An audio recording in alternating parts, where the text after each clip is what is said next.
क्या कभी ऐसा हुआ है एग्ज़ाम के एक दिन पहले पूरा चैप्टर रट लिया, आंसर एकदम क्लियर थे, लेकिन एग्ज़ाम हॉल में जाते ही सब ब्लैंक हो गया? या लाइब्रेरी में घंटों बुक पढ़ी, नोट्स बनाए और 2 हफ्ते बाद लगा जैसे कुछ पढ़ा ही नहीं था? अगर ये तुमसे हुआ है तो प्रॉब्लम तुम में नहीं, तुम्हारे पढ़ने के तरीके में है। पहले मेरे साथ भी ऐसा होता था। मैं रात दिन लगातार पढ़ती थी, लेकिन फिर भी रिजल्ट 0 आता था और एग्ज़ाम हॉल में अलग ही डर लगता था, जैसे कुछ पता ही ना हो। लेकिन अब इन स्टेप को फॉलो करने की वजह से मेरे अंदर बहुत ज़्यादा इम्प्रूवमेंट आ गया है। इसी वजह से मैं ये सारे स्टेप आपके साथ भी शेयर करना चाहती हूँ। आज मैं तुम्हें 5 ऐसे साइंटिफिकली प्रूवन स्टडी हैक्स देने वाली हूँ जो तुम्हें हर वो चीज़ याद रखने में मदद करेगा जो तुम पढ़ते हो एग्ज़ाम के लिए, कॉम्पिटिटिव टेस्ट के लिए या फिर किसी स्किल को सीखने के लिए, एंड तुम्हारे अंदर से एग्ज़ाम का डर ख़त्म कर देगा। तो चलो शुरू करते हैं। स्टेप 1, पर्पस क्लियर रखो। रीड विथ अ गोल। जब हम बिना रीज़न पढ़ते हैं तो दिमाग उसे इम्पोर्टेंट टैग नहीं देता। पढ़ाई से पहले खुद से पूछो, मैं ये क्यों पढ़ रहा हूँ, इससे मुझे क्या बेनिफिट होगा।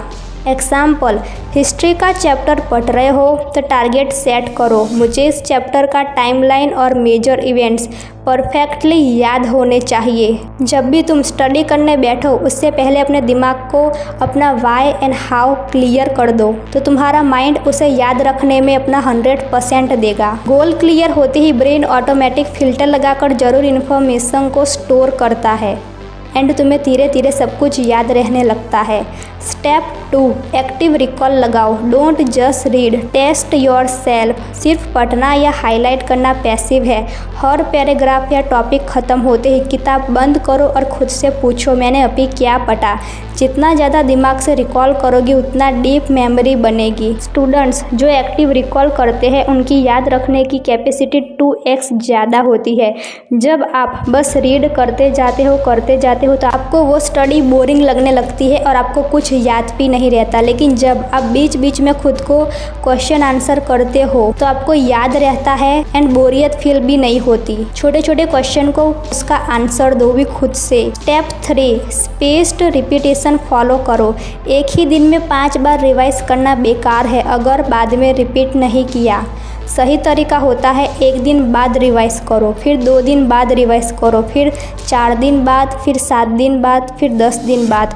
ये गैप वाला रिवीजन ब्रेन को बार बार सिग्नल देता है कि ये इन्फॉर्मेशन इम्पॉर्टेंट है और वो इसे लॉन्ग टर्म स्टोर कर देता है। फिर आप जितना भी पढ़ो, कुछ भी पढ़ो, आपको सब याद हो जाता है एंड लॉन्ग टाइम तक वो याद रहता है। Step 4, teach it to remember it. जो पढ़ा उसे किसी और को सिखाओ, फ्रेंड, सिबलिंग या खुद को मिरर के सामने। अगर तुम्हें बायोलॉजी का एक डायग्राम याद करना है तो उसे ऐसे एक्सप्लेन करो जैसे तुम टीचर हो और सामने वाला 0 नॉलेज रखता है। टीचिंग प्रोसेस में ब्रेन को लॉजिकली अरेंज करना पड़ता है जिससे याददाश्त पक्की हो जाती है। जब तुम्हें कोई क्वेश्चन का आंसर ना मिले या फिर कोई डाउट हो तो इस स्टेप को फॉलो करो। ये स्टेप एकदम परफेक्ट है किसी भी डाउट को क्लियर करने के लिए। स्टेप 5, विजुअल प्लस नोट का कॉम्बो यूज़ करो। सिर्फ टेक्स्ट बेस्ड नोट को मत यूज़ करो, ये तुम्हारे दिमाग को बोरिंग बना देता है। उसी इन्फॉर्मेशन को diagram, flow chart, mind map या कलर कोडेड में बदलो। ब्रेन विजुअल को 60% ज़्यादा तेज़ी से और लंबे समय तक याद रखता है। फिजिक्स में फॉर्मूला लिस्ट को कलर कोडेड फ्लैश कार्ड में बदल दो, इसमें याद करना फन और इजी बन जाता है। अब नेक्स्ट टाइम जब भी पढ़ाई करो इन 5 स्टेप को साथ में अप्लाई करो, क्योंकि पढ़ाई सिर्फ आवर्स लगाने से नहीं, स्मार्ट टेक्निक से याद होती है। और बिलीव मी, ये टेक्निक तुम्हारी पढ़ाई को एग्ज़ाम टाइम स्ट्रेस से परमानेंट कॉन्फिडेंट में बदल देगा।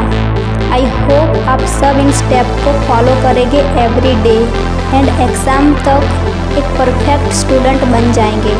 आपको कौन सा स्टेप सबसे ज़्यादा अच्छा लगा मुझे कमेंट करके बताओ। Thank you for watching.